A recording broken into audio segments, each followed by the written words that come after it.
right, guys, I'm back. We had some technical difficulties. I didn't think that I'll be able to do this today, but I got through them. I know some of you dropped off, and again, I'm sorry. This was my first live event, so I guess going through some growing pains and trying to get along with technology. But without further ado, we'll go ahead and get started. If you happen to be live and if you are seeing me and or hearing me, please type 1 in the chat. If you can see me and hear me, please type 1 in the chat. I want to make sure this time it all goes fine.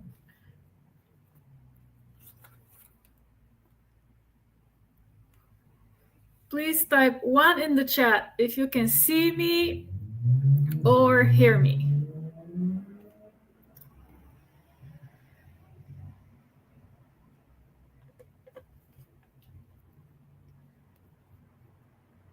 Give it a moment. If you can see me or hear me, please type 1 in the chat. And can you see the slides as well next to my face?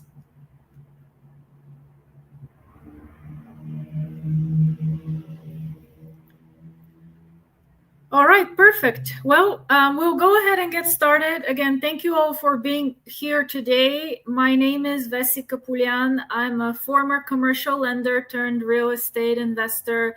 I was in the industry as a lender for over 15 years, as an investor for over 8 years. And in the last year alone, I've helped nearly 20 students who had zero or no experience underwriting being able to underwrite their first deal from finish to start. So type 1 in the chat if you are new to underwriting and or looking to do your first deal in 2025.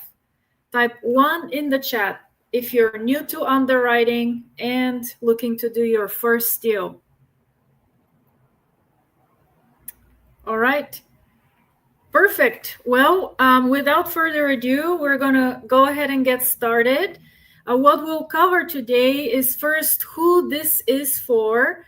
I will then provide you a brief background on me and how and why I can help you. We'll dive into the top 4 underwriting mistakes. And in the end, I'll share with you a special announcement and a gift. I will leave some time for Q&A. And we'll wrap it up.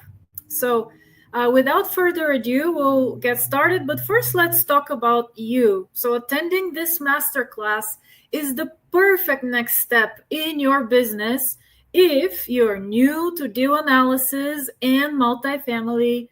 You want to have a successful multifamily deal. You want to learn but have limited amount of time.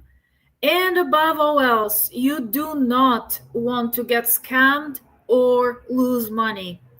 Type yes in the chat if this resonates with you. Type yes in the chat if this resonates. All right. Thank you. And before we dive in, why should you listen to me? Well, my name is Vessi Kapulian, and as I mentioned in the beginning, I'm a former commercial lender turned real estate investor. As a commercial lender, I manage the risk of a billion-dollar portfolio and transacted over 300 million in real estate. I've underwritten over 500 deals, and since then, I've helped many active and passive investors learn how to vet deals effectively and efficiently. Of course, these are not just my words. This is a small sample of some of my past students and their testimonials. If you'd like to learn more, you can go to masteringmultifamilyunderwriting.com. But just to highlight a couple of them, this is Tammy here on the left, who had zero or no experience underwriting, and today she's underwriting deals on her own from beginning to start. Tony right here leveraged the skill set and knowledge that I shared with him in class, that we all learned together, to get a deal done, and not only get it under contract, but close on a deal. Eric here is a real estate broker agent, so not necessarily brand new to real estate, but new to multifamily underwriting. And he also closed his first deal, actually more than one since then. But that's my greatest joy, seeing my students succeed, being able to underwrite deals from beginning to start with no or very minimal handholding, closing deals and doing deals. And so before we proceed to further, if you guys scan the QR code, you will be able to receive the guide that accompanies this training. And if you'd like to learn more, you can go to masteringmultifamilyunderwriting.com. I will have a special offer for you. So if you text DEAL to 318-490-0671, you'll get 20% off my signature course. So that offer will be available only for the live and only this weekend. Without further ado, let's dive into the top 4 underwriting mistakes. And I know the process can be really overwhelming, and you sometimes don't even know where to start because there's definitely a lot to consider. But don't worry, I got you. We'll cover the top 4 mistakes that I see most frequently. I'll share with you what their impact is or could be, and most importantly, how to recognize them and avoid them. So number 1 is not knowing or understanding the market and submarket. So a lot of people underestimate that, and it actually reminds me of a story. Someone had brought a deal to me once. It looked really great on paper. It was clear that they had spent hours analyzing the data, playing with the numbers, going through the sensitivity analysis. And usually the first thing I look before diving into the numbers is actually the market. So I looked up the property, the market, and the specific location where it was located, and my heart sank. Guess what? It was in a war zone with shootings, multiple shootings happening a month, a week, a day. I don't know about you, but this is not a property that or an area where I would feel comfortable living in, let alone being able to hire a team to support me in running that property, maintenance staff, property managers, other vendors. And so while the deal may look great on paper, doesn't mean that it's great in reality. And so knowing the market is extremely important because that market data helps us formulate the inputs or assumptions that we'll use to derive the outputs and projected returns, the pro forma valuation of the investment. So I do cover the market analysis in a little bit more detail in my course. So again, if you'd like to learn more, you can go to masteringmultifamilyunderwriting.com. And if you'd like to join the course, I do have the special offer with 20% off that I mentioned earlier. And you can text DEAL to 318-490-0671 if you'd like to take advantage of it during this live weekend. Number 2 is setting optimistic assumptions, specifically rent growth, expenses, and cap rate. Sadly, I see that more often than I would like to. And just to illustrate to you the impact of that potential mistake, I prepared 2 scenarios. That's actually based on a live deal.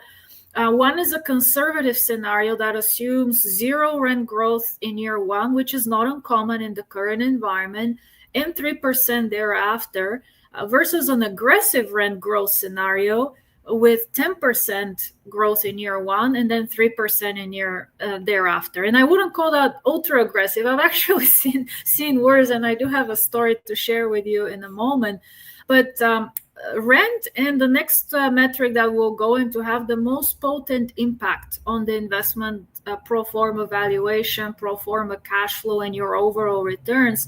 And you can see that very well pronounced with returns jumping from 1.9 equity multiple to 2.3, or 14.2 IRR to nearly 18% IRR.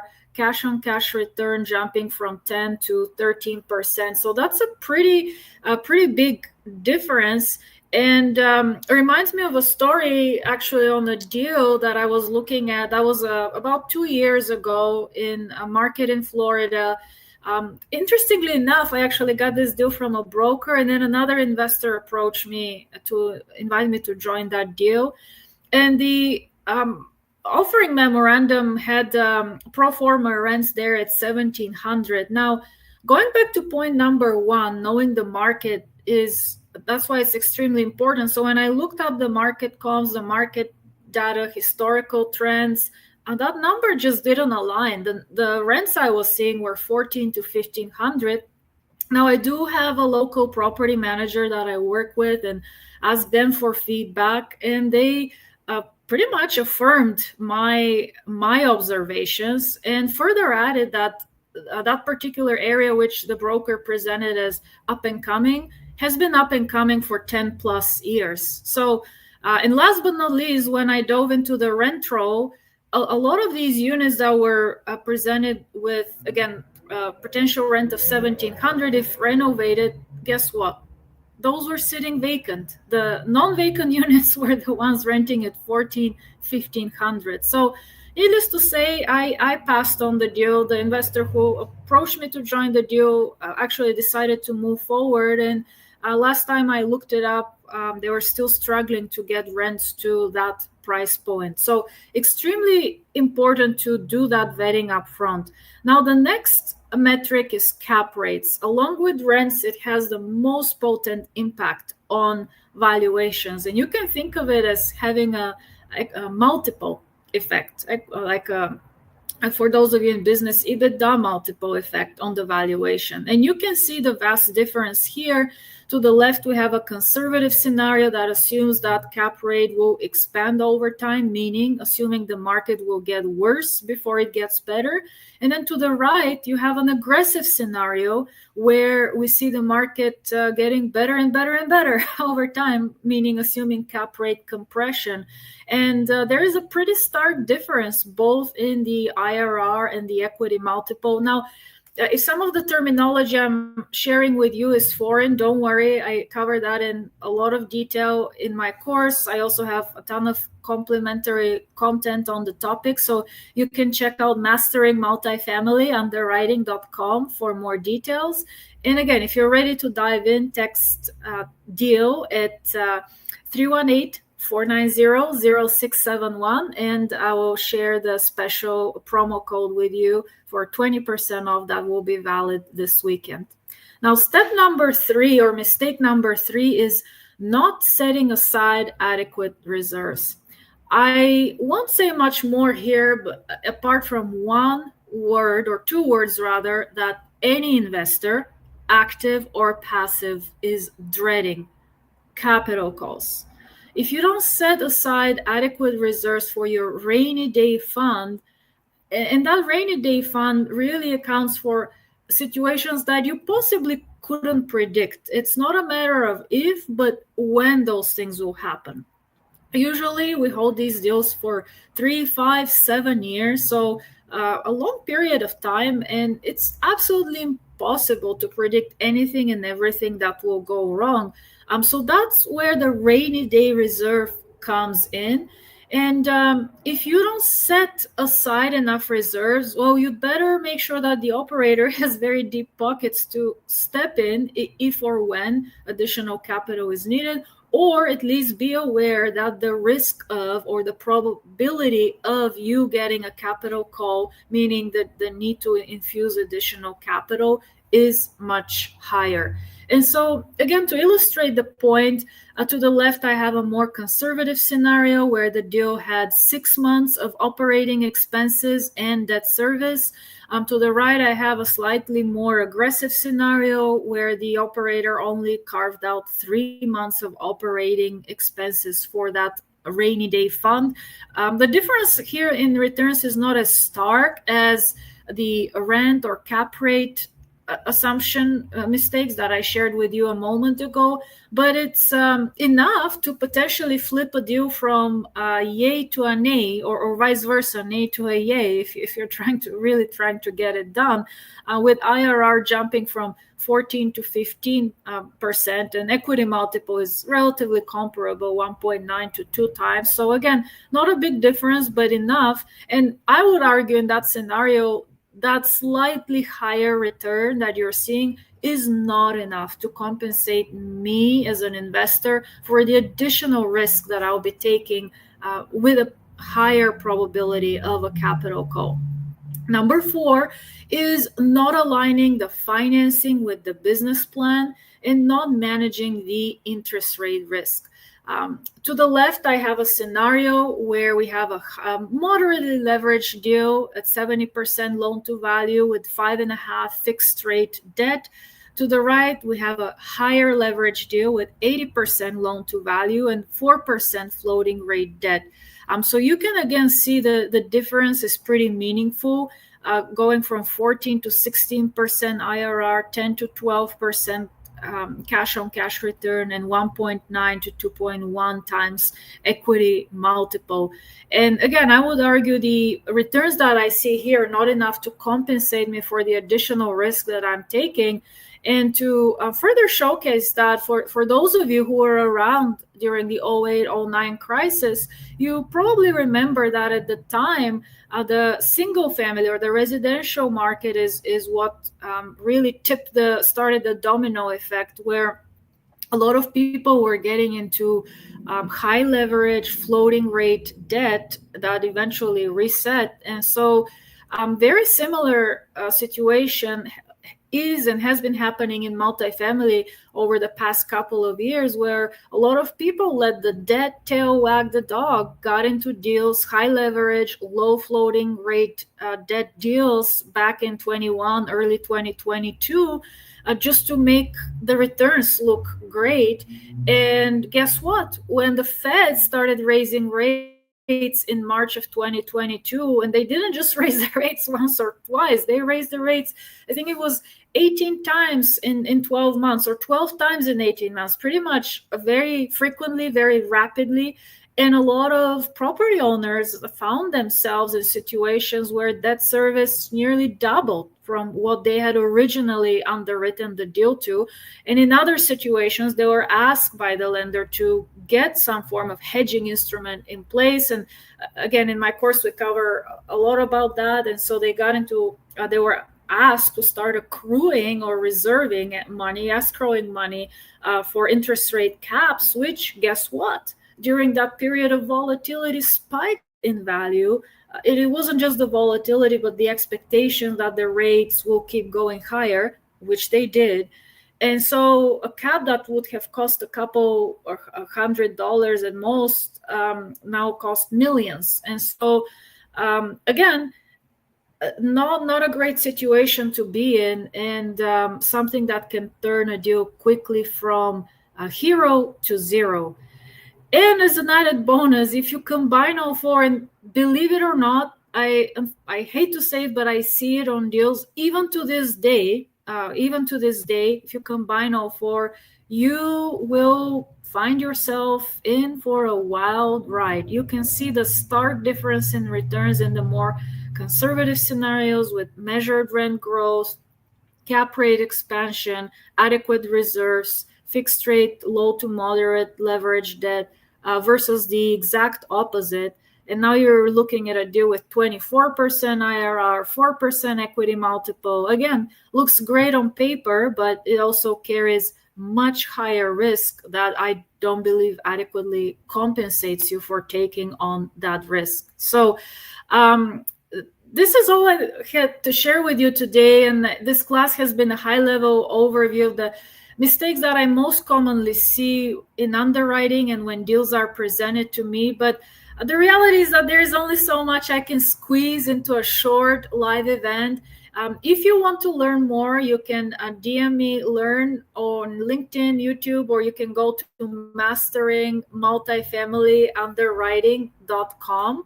And if you would like to take advantage of the course, I have a special promotion, 20% off if you text deal to 318-490-0671.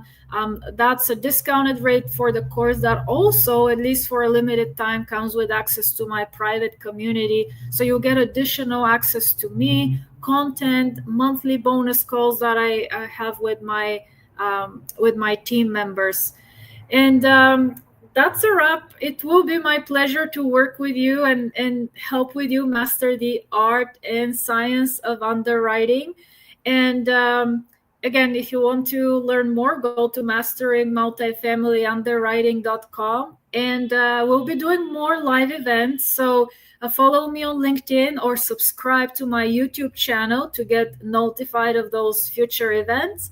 And I wish you the best day ever. And I'll see you in the next one. Ciao.